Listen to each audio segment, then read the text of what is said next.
Hello my dear students, I welcome you all to sociology class.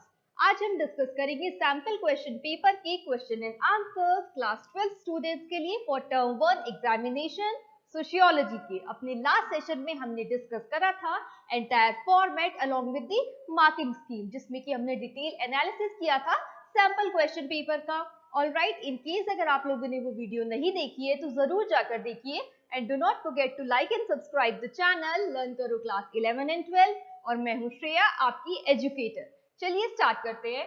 अब सारे ही questions MCQ pattern में होंगे, ये तो आपको पता ही है, और हर सेक्शन में आपको एक definite number of questions attempt करने हैं। जैसे कि सेक्शन ए में टोटल क्वेश्चंस आपको कितने प्रोवाइडेड है? 24। अब आपको सेक्शन ए में पूरे के पूरे 24 नहीं अटेम्प्ट करने हैं, आपको इसमें से कोई भी 20 अटेम्प्ट करने हैं। ऑलराइट, तो इसका क्या मतलब है कि कोई भी 4 आप अपनी मर्जी से छोड़ सकते हो। ओवर स्मार्ट बन के सारे नहीं करने हैं। अगर आप ऐसा करोगे तो क्या होगा, जो टॉप 20 है वही इवेल्युएट करे जाएंगे। तो आपको 4 इसमें से कोई छोड़ने हैं। कौन से होंगे वो 4 जिसमें आपको कोई कंफ्यूजन है, नहीं याद आ रहा है, डिफिकल्टी है? तो ये जो 4 की चॉइस है ना, इसको बहुत जुडिशियसली यूज कीजिए। ऑलराइट, चलिए स्टार्ट करते हैं। There is a close relationship between disability and poverty. All right, there is a close relationship between disability and poverty. Identify the option that does not hold true in this context. अब इस type के जो question है ना, उनको बहुत ध्यान से पढ़ना है। यहाँ पे पूछा है that does not। ओके, तो कौन सा रिलेट नहीं करता है डिसेबिलिटी और पोवर्टी वाले कंटेक्स्ट को? धोखे से अगर आपने यहाँ पे नॉट मिस कर दिया ना, तो आप मैचिंग चूज कर लोगे और क्वेश्चन हो जाएगा गलत। ठीक है, तो सबसे पहले आपको ऑप्शन गिवन है मैल न्यूट्रिशन। अब मैल न्यूट्रिशन क्या रिलेट करता है डिसेबिलिटी और पोवर्टी से? डेफिनेटली करता है, क्योंकि अगर कोई भी पर्सन मैल नरिश्ड होगा तो उसकी हेल्थ इफेक्ट होगी और कहीं ना कहीं हेल्थ में आता है डिसेबिलिटी। ऑलराइट, तो मैल न्यूट्रिशन तो नहीं है। नेक्स्ट हमारा है फ्रीक्वेंट चाइल्ड बर्थ। अब अगर फ्रीक्वेंट चाइल्ड बर्थ होगा तो पॉपुलेशन इंक्रीज करेगी, यानी कि पर हेड जितना इन्वेस्टमेंट है वो रिड्यूस होता जाएगा। तो ये किससे रिलेट कर रहा है? पोवर्टी से, यानी कि पर हेड इन्वेस्टमेंट कम होती जाएगी। ऑलराइट, नेक्स्ट है इनएडिक्वेट इम्यूनाइजेशन। इनएडिक्वेट अगर इम्यूनाइजेशन होएगी तो क्या होगा? इससे रिलेट करो आप डिसेबिलिटी का। अगर आप प्रॉपर्ली इम्यूनाइज नहीं हो तो आपकी हेल्थ इफेक्ट होगी, आपको बहुत सारी डिजीजेस हो सकती है। ठीक है, तो ये इम्यूनाइजेशन रिलेट करेगा हेल्थ से, डिसेबिलिटी से एंड अल्टीमेटली पॉवर्टी से। ऑलराइट, नेक्स्ट है हाई सोशियो इकोनॉमिक स्टेटस। अब किसी का हाई सोशियो इकोनॉमिक स्टेटस है, उसके पास हर चीज है, मोस्टली हर चीज है। ठीक है, तो क्या ये डिसेबिलिटी और पॉवर्टी से रिलेट कर रहा है? नहीं कर रहा है, और यही पूछा है क्वेश्चन में, that does not hold true in this context. तो हमें पता चल गया हमारा करेक्ट आंसर है फर्स्ट का D, high socio economic status does not hold true in this present context of disability and poverty. Alright, so इसका आंसर है डी। नेक्स्ट है which of the following does not lead to population explosion. दोबारा से बोला है which does not. Alright, कौन सा नहीं लीड करता है पॉपुलेशन एक्सप्लोजन को? फर्स्ट बोला है low level of economic development and can lead to population explosion. क्या low level of economic development relate करता है? नेक्स्ट है it happens due to high birth rate and low death rate. अगर birth rate high होगा तो population explosion होगा ना, तो ये वाला आपका आंसर नहीं है, आपको पता चल गया। नेक्स्ट है it takes longer for society to alter reproductive behaviour. Alright, अगर it takes longer for society to alter reproductive behaviour, तो अगर रिप्रोडक्टिव बिहेवियर ऑल्टर ही नहीं होगा तो क्या it will relate to population explosion? No. Next आता है रिड्यूस फर्टिलिटी रेट।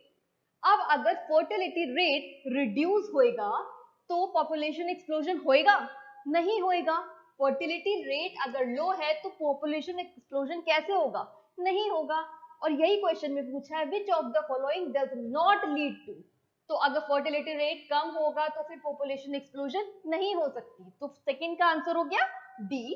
नेक्स्ट है India's population is projected to increase from 1.2 billion today to a estimated 1.6 billion by 2050. 1.2 से 1.6 billion by 2050. This happens due to, इसके पीछे क्या reason है? Population momentum, momentum क्या मतलब क्या होता है, डेफिनेट टाइम पीरियड में एक डेफिनेट नंबर का रिपीट होना मोमेंटम का मतलब होता है। तो क्या मोमेंटम की वजह से पॉपुलेशन इंक्रीज करेगी? नो। नेक्स्ट है पॉपुलेशन एक्सप्लोजन, एक्सप्लोजन मतलब बढ़ना। अब 1.2 मिलियन से अगर 1.6 बिलियन होगी तो उसे एक्सप्लोड करना ही तो बोलेंगे, तो ये हम कंसिडर कर सकते हैं, लेकिन हमें जंप इन नहीं करना है आंसर पे, सारे ऑप्शंस को कंसिडर करना है। नेक्स्ट है पॉपुलेशन पॉलिसी, अगर पॉपुलेशन पॉलिसी बनेगी तो फिर उसमें तो पॉपुलेशन को कंट्रोल करने को बोला जाएगा, बढ़ाने को थोड़ी बोला जाएगा, तो फिर पॉपुलेशन पॉलिसी भी हमारा आंसर नहीं है।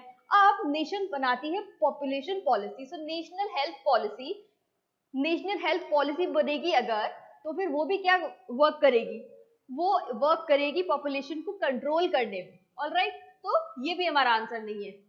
तो बेस्ट सूटेड आंसर कौन सा है, पॉपुलेशन एक्सप्लोजन। तो थर्ड का आंसर हो जाता है हमारा B. Solution for second is D and third is A. Next आते हैं ageing population implies what, ageing population, ageing population का क्या मतलब होगा, old age. Alright, first option है आपका low dependency ratio, high dependency ratio, window of economic opportunity. अब ageing population old लोग जो हैं, क्या उनके लिए window of economic opportunity work करेगी? नहीं करेगी। क्या वहां पे हाई डेथ रेट इंप्लाई करेगा उसको? एजिंग का मतलब डेथ रेट तो नहीं होता, तो ये भी नहीं है आंसर। देन जो ओल्ड पीपल होंगे उनमें जो डिपेंडेंसी रेशियो है वो ज्यादा होगा या कम होगा? नॉर्मल सी बात है, उनमें डिपेंडेंसी रेशियो ज्यादा होगा, सो हाई डिपेंडेंसी रेशियो हमारा आंसर है, ना कि low dependency ratio. So fourth का हो गया B. Question number 5, which of the following factors is not, again बोला गया है, not responsible for the caste system to become invisible for the upper caste of urban middle and upper classes in the contemporary world। तो कौन सा नहीं work कर रहा है यहाँ पे इस कंटेक्स्ट में? सब्सिडाइज पब्लिक एजुकेशन, ऑलराइट, ये तो वर्क कर रहा है इसमें, तो फिर हमारा ये आंसर नहीं है। Next, expansion of state sector job after independence, ये भी रिलेट करता है, तो ये इस कंटेक्स्ट में ट्रू है, इसलिए ये आंसर हमारा नहीं है, क्योंकि हमें नॉट वाला ढूंढना है। नेक्स्ट है opportunities offered by the rapid development, क्या ये आंसर है? तो ये भी इससे रिलेट कर रहा है, इस कंटेक्स्ट में ये फिट बैठ रहा है, तो ये हमारा आंसर नहीं है। अब डी है नो इनहेरिटेड एजुकेशनल या फिर इकोनॉमिक कैपिटल, तो ये यहाँ पे ट्रू नहीं है इस कंटेक्स्ट में, और हमें डज नॉट वाला ही ढूंढना था, तो इसलिए फिफ्थ का आंसर हो जाता है हमारा डी। ठीक है, फोर्थ का बी एंड फिफ्थ का डी हमारा आंसर है।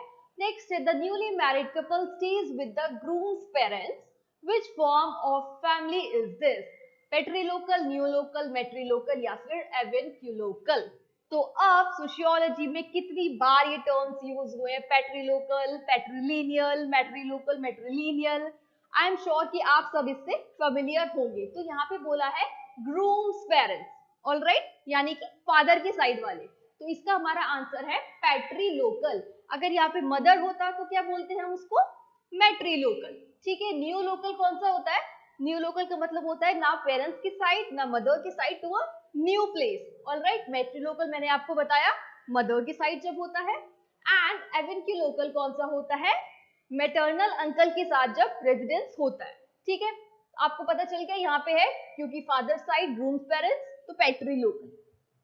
नेक्स्ट है unlike the death rate dash does not register a sharp fall because it is socio cultural phenomena. इनमें से कौन सा एक शार्प फॉल नहीं दिखाता है because it is a socio cultural phenomena? Birth rate, maternal mortality rate, life expectancy या dependency ratio? तो मैटरनल मोर्टेलिटी रेट दिखाता है चेंज। नेक्स्ट है life expectancy socio cultural phenomena के अकॉर्डिंग ऑल्टर करता है, वो भी with a sharp up and down. Next है डिपेंडेंसी रेशियो, डिपेंडेंसी रेशियो मैंने आपको बताया या तो 0 से 14 ईयर के जो बच्चे होते हैं उन पे होता है, क्योंकि वो अपने एल्डर्स पे डिपेंडेंट होते हैं, या फिर ओल्ड एज पीपल जो होते हैं उनमें होता है डिपेंडेंसी रेशियो वर्क, क्योंकि वो अब इतने एनर्जेटिक नहीं रहती है, इसलिए वो डिपेंडेंट होते हैं। ठीक है, तो ये भी वर्क करता है। अब जो बर्थ रेट है ना, यहाँ पे बोला है शार्प फॉल, फॉल तो करता है लेकिन बहुत ही ग्रेजुअल या फिर बहुत ही स्लो फॉल करता है, इसलिए हमारा आंसर यहाँ पे होगा बर्थ रेट, क्योंकि ये शार्प फॉल नहीं दिखाता, इंस्टेड ये स्लो दिखाता है। ठीक है, आया समझ आपके? सो 6 का आंसर हो गया आपका ए पेट्रीलोकल एंड 7th का हो गया ए बर्थ रेट। नेक्स्ट है demographic data are not important for which of the following. Demographic data इनमें से किसके लिए इंपॉर्टेंट नहीं है? Planning and implementation of the state policy, definitely इसके लिए तो इंपॉर्टेंट है। नेक्स्ट है इकोनॉमिक डेवलपमेंट, इकोनॉमिक डेवलपमेंट के लिए डेफिनेटली आपके पास डेमोग्राफिक डेटा होना चाहिए। नेक्स्ट है जनरल पब्लिक वेलफेयर। अब जनरल पब्लिक वेलफेयर के लिए भी जब तक आपके पास डेटा नहीं होगा वहां की डेमोग्राफी का, तब आप उस पर वर्क कैसे कर पाओगे? नेक्स्ट है preventing disintegration of joint families. अब preventing disintegration of joint families, क्या ये रिलेट कर रहा है यहाँ पे कि डेमोग्राफिक डेटा इससे रिलेट करता है? नहीं करता है। तो ये तो बहुत ही सिंपल हमारा क्वेश्चन था कि इसका आंसर डी है, क्योंकि ये तीनों तो हमें चाहिए ही चाहिए डेमोग्राफिक डेटा के रिलेशन। नेक्स्ट हो जाते हैं the rate of natural increase is the difference between what. ठीक है, birth rate and maternal mortality rate. Maternal mortality rate क्या होता है? चाइल्ड बियरिंग जो लेडी है उसकी मोर्टेलिटी रेट। बर्थ रेट आपको पता है। देन आता है maternal mortality rate and life expectancy, dependency ratio and death rate. अब डिपेंडेंसी रेशियो तो यहाँ पे नहीं आता है, बिल्कुल आपको पता चल गया, मैंने बताया था 0 to 14 ईयर्स या फिर ओल्ड लोगों में आता है वो। ठीक है, नेक्स्ट है birth rate and death rate. अब यहाँ पे आपको बोला था नेचुरल इंक्रीज, तो नेचुरल इंक्रीज कौन सा वाला गैप मेंटेन करेगा? Birth rate and death rate.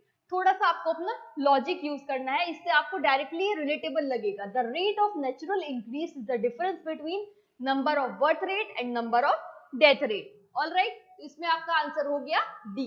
और अगर आपको किसी भी क्वेश्चन एंड आंसर में कंफ्यूजन हो रहा हो, जैसे कि मैं यहाँ पे आपको पूरे 24 बताऊंगी, लेकिन एग्जाम में आपको 24 नहीं करने, इनमें से कोई भी क्वेश्चन, कोई भी 4 जिनमें आपको डाउट हो, नहीं समझ आ रहा है, कंफ्यूजन हो रहा है, तो उसको आप स्किप कर सकते हो, क्योंकि कोई भी 4 आप अपनी मर्जी से छोड़ दोगे आउट ऑफ 24, आपको 20 ही सॉल्व करने। ठीक है ना? सो 8 का हो गया डी एंड 9 का हो गया डी अगेन। क्वेश्चन नंबर 10 पे आ जाते हैं। Caste system imposes rules. अब कास्ट सिस्टम बहुत सारे रूल इम्पोज करती है, हमको पता है डूज एंड डोंट्स होते हैं। विच of the following is incorrect? कौन सा इसमें से रॉन्ग है इन दिस कंटेक्स्ट? ठीक है, तो आपको बताना है caste groups are endogamous. Endogamous का मतलब क्या होता है? Marriage in with in a particular society. तो ऐसे तो रूल होते हैं कास्ट सिस्टम में, तो ये आइडियली करेक्ट है, लेकिन हमें तो रॉन्ग ढूंढना है, तो ये हमारा आंसर नहीं है। नेक्स्ट है कास्ट इज हायरार्किकल सिस्टम। अब हायरार्किकल सिस्टम होता है, एक सोशल लैडर होता है, लो टू हाई, तो ये आइडियली होता है, लेकिन हमें इनकरेक्ट ढूंढना है, तो ये हमारा आंसर नहीं है। Then occupational choices are open.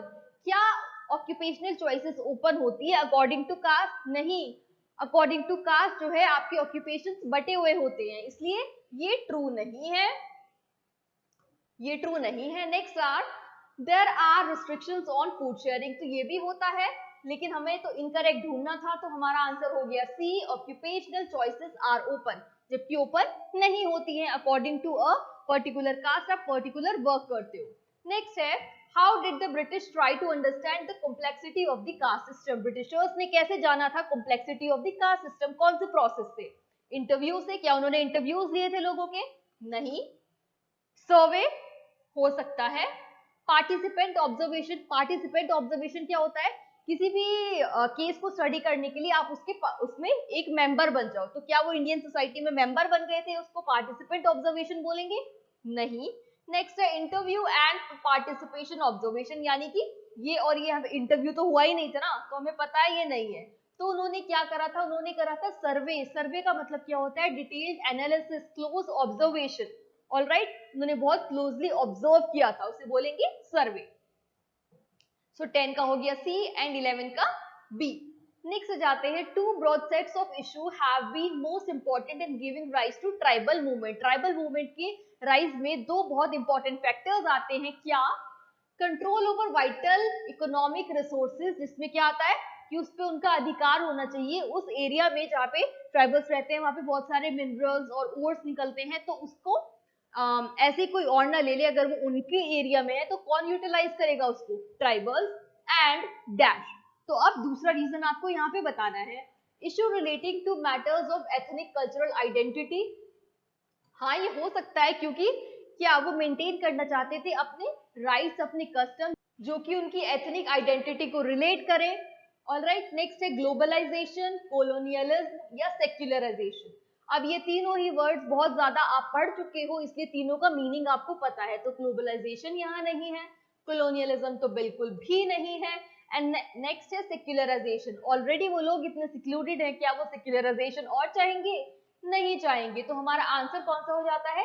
Issues relating to matters of ethnic cultural identity, क्योंकि वो उसको कंटिन्यू करना चाहते हैं। नेक्स्ट है it was in the dash and dash spheres that caste has proved strongest. Caste कौन से स्फीयर्स में बहुत स्ट्रॉन्ग प्रूव हुई थी? इकोनॉमिक एंड टेक्निकल, तो टेक्निकल में तो नहीं हुई थी। नेक्स्ट रिलीजियस एंड टेक्निकल, दोबारा टेक्निकल में तो नहीं हुई थी। कल्चरल एंड एजुकेशनल, हाँ कल्चर के अकॉर्डिंग कास्ट सिस्टम पूरा अच्छे से प्रिवेलेंट होता है और स्ट्रॉन्ग भी प्रूव हुआ, लेकिन एजुकेशन के बाद जब रैशनल थिंकिंग आ गई थी तो हर चीज के पीछे रीजन चाहिए था। तो ये भी आपका आंसर नहीं है। आंसर क्या हुआ आपका 13 का D, cultural and domestic. Next जाते हैं 12 का है ए और 13 का डी।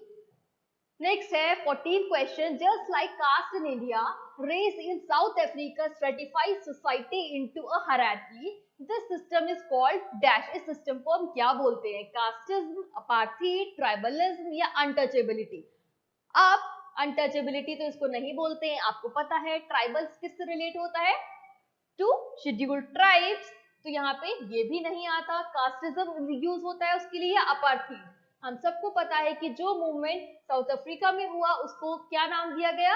अपार्थीड। ऑलराइट, काफी इंपॉर्टेंट है, आपको पता होना चाहिए।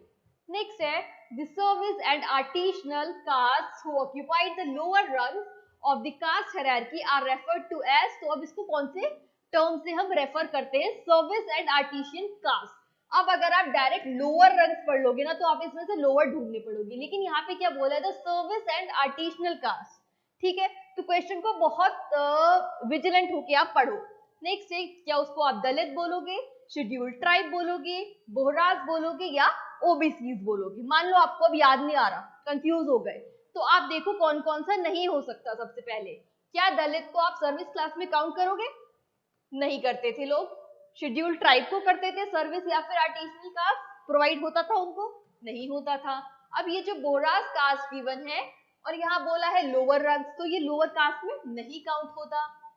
तो ऑटोमेटिकली आपके पास क्या बचा? OBCs, other backward classes. तो जहां पे आता है ये आपका करेक्ट आंसर 15 का डी। 14 का हो गया बी एंड 15 का हो गया डी। नेक्स्ट आते हैं dash is often grounded in stereotypes. Alright, stereotypes का मतलब तो आप सभी को पता है। अब आपको बताना है इंक्लूजन। क्या inclusion is often grounded in stereotypes? Accommodation? No. अब जब मैंने बोल ही दिया है ना, देखो अकोमोडेशन भी गिवन है, तो ये भी आपका आंसर नहीं है। क्या reservation is often grounded in stereotypes? No. Prejudice is often grounded in stereotypes. Prejudice का मतलब क्या होता है? यानी कि आप बिना सोचे समझे, उसके पीछे कोई फैक्ट्स एंड फिगर्स नहीं है, लेकिन आपने अपने दिमाग में उसके लिए ऑलरेडी कोई ओपिनियन बना लिया।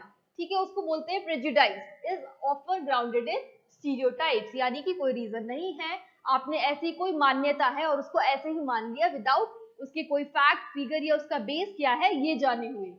सो इसका आंसर हो जाता है आपका 16 का B, prejudice. 17, the people do not face discrimination and exclusion on the basis of, किस बेसिस पे जो है लोग डिस्क्रिमिनेशन फेस नहीं करते हैं? कास्ट के बेसिस पे तो करते हैं, क्लास के बेसिस पे भी करते हैं, जेंडर के बेसिस पे भी करते हैं, फैमिली सिस्टम के बेसिस पे करते हैं क्या? नहीं करते। तो ये आपका आंसर है। ऑलराइट, 16 का बी है, 17 का डी हो गया। 18th में आ जाते हैं cultural diversity can present tough challenges which of the following is not a reason for the same. Again not बोला गया है, कौन सा इसका रीजन नहीं है? It can arouse intense patience.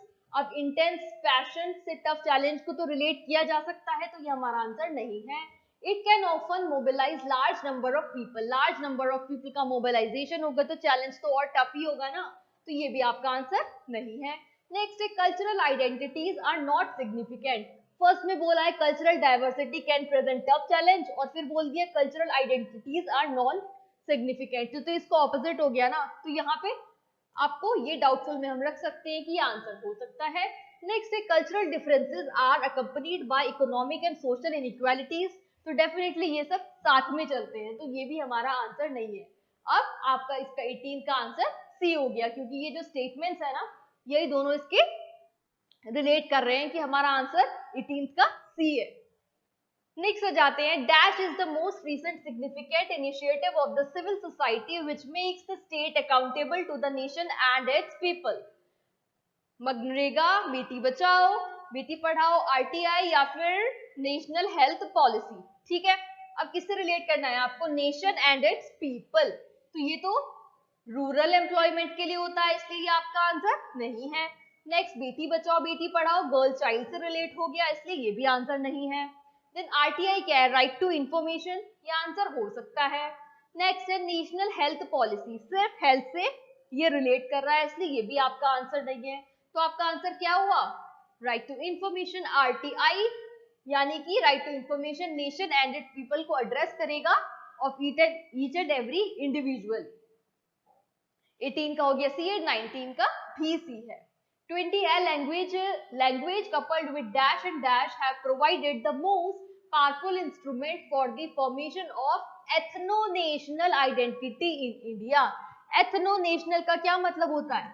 relating to ethnic group, ethnicity। ठीक है, ये वर्ड यहाँ से आपने निकाल लिया। अब देखो option, reason, religion, reason, tribal identity, tribal identity से रिलेट कर रहा है ना। नेक्स्ट है रीजन, क्लास, क्लास जेंडर, तो इससे ही आपको पता चल गया, सिर्फ एक में ही आपको उससे रिलेटेबल लग रहा है, रीजन एंड ट्राइबल आइडेंटिटी। दो फिलअप में, अब दोनों को इसमें रख के देखो क्या ही सही बैठ रहा है। Language coupled with regional and tribal identity have provided the most powerful instrument for the formation of ethno national identity in India. तो रीजन और रिलीजन नहीं है, रीजन और क्लास भी नहीं है। क्लास और जेंडर के बेस पे एथनिसिटी आती है क्या? नहीं आती है। किस बेसिस पे आती है? ट्राइबल आइडेंटिटी पे, शेड्यूल ट्राइब से रिलेट करके। तो 20 का हो गया बी। नेक्स्ट है, to be effective the ideas of inclusive nationalism has to be built into a dash. अब इफेक्टिव होने के लिए इंक्लूसिव नेशनलिज्म के जो आइडिया हैं वो कहाँ जाने चाहिए इनमें से? बताओ, कॉन्स्टिट्यूशन में, पार्लियामेंट में, सुप्रीम कोर्ट में या लेजिस्लेचर में? क्लास 11th में भी पूरा पढ़ा है, क्लास 12th में भी पढ़ा है, सबको पता है कहाँ जाना चाहिए। कोई रूल बनना है तो वो जाना चाहिए कॉन्स्टिट्यूशन में। पार्लियामेंट में डिले होगा, पहले उस पर डिस्कशन होएगा, सुप्रीम कोर्ट में या लेजिस्लेचर में। तो हमें यहाँ पे हमारा डायरेक्ट आंसर मिल रहा है कि आपको क्या बताना है? To be effective. इफेक्टिव कहाँ होगा रूल? कॉन्स्टिट्यूशन में अगर वो मेंशन्ड होगा तभी तो इफेक्टिव होगा ना। तो आंसर हो गया 21 का ए। नेक्स्ट आ जाते हैं, 20 का है बी एंड 21 का ए। What criteria is used to define minority in the sociological sense? Minority define करने के लिए कौन सा क्राइटेरिया यूज होता है? क्या वो प्रिविलेज है? नहीं। ओनली न्यूमेरिकल डिस्टिंक्शन, सिर्फ काउंट कर दिया इस बेसिस पे? No. Solidarity due to experience of disadvantage. Solidarity का मतलब क्या होता है? Unity. Unity because due to experience of disadvantage, वो पर्टिकुलर ग्रुप यूनाइट करता है क्योंकि वो सोशली डिसएडवांटेज लेवल पे है। हाँ, ये हो सकता है।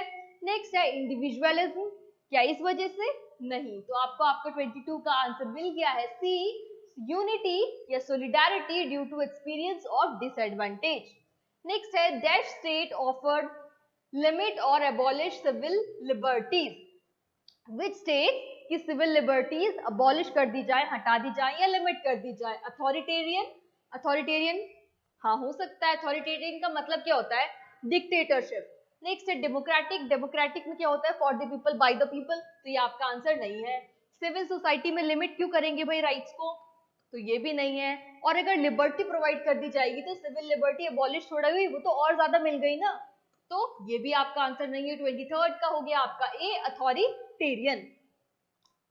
सो 22 का सी एंड 23rd का ए आंसर है। 24th सेक्शन ए का लास्ट, स्त्री पुरुष तुलना was written as a protest against the double standards of male dominated society. The author for this book was Tarabai Shinde, Savitri Phule, Annie Besant या फिर अनीता घई। अब ये जो ऑथर है और राइटर हैं उनकी बुक के नेम से, आइडियली ये आपको लर्न होने चाहिए। लेकिन अगर फॉर इंस्टेंस आपको यहाँ पे आप भूल गए, आपको नहीं याद, तो भाई 4 चॉइसेस प्रोवाइडेड थी, कोई भी 4 क्वेश्चन छोड़ सकते हो, सारे 24 के 24 अटेम्प्ट नहीं करने हैं। डाउट, कंफ्यूजन, भूल गए या और कोई भी रीजन है, आप ऐसे कंफ्यूजिंग क्वेश्चन को छोड़ दो, कोई भी 20 अटेम्प्ट करो, 4 तो वैसे भी आपको छोड़ने ही है ना। तो यहाँ पे ताराबाई शिंदे इसका करेक्ट आंसर है। एंड जो ये बुक लिखी गई है स्त्री पुरुष तुलना, ये ओरिजिनली मराठी में लिखी गई थी and she was a feminist reformist of India. Next है सावित्री फुले। सावित्री फुले थी कौन? फर्स्ट टीचर थी। नेक्स्ट है एनी बेसेंट जिन्होंने की होम रूल पे वर्क किया था। एंड देन है अनीता घई जिन्होंने किस पे वर्क कर रही है, इन्होंने किस पे वर्क करा? On the rights related to gender, religion या फिर डिसेबिलिटी। तो यहाँ पे आंसर हो गया 24 का ए। 24 में से आपको 20 आंसर्स अटेम्प्ट करने हैं सेक्शन नंबर ए में। With this we have come to the end of this session. 24 का ए हो गया। अपने नेक्स्ट सेशन में हम स्टार्ट करेंगे सेक्शन बी ऑनवर्ड, जिसमें कि हम 25 से स्टार्ट करेंगे आगे की क्वेश्चन एंड आंसर्स डिस्कस करना। इन केस आपको सेक्शन ए से रिलेटेड कोई भी डाउट है, क्वेरी है, definitely ask me in the comment section below. And learn करो कि प्रीमियम सब्सक्रिप्शन में you can attend live classes from anywhere any time. आपको नोट्स की चिंता करने की बिल्कुल जरूरत नहीं है, क्योंकि सारे नोट्स आपको अवेलेबल करवा दिए जाएंगे in PDF format. You can also attend live test, quizzes and assignments. Definitely download कीजिए लर्न करो the live learning app and you may also join us on Telegram. दोनों की ही लिंक्स डिस्क्रिप्शन बॉक्स में provided है। Now I shall take a leave and I will meet you in the next session. Till then, keep studying. Take care. Bye-bye.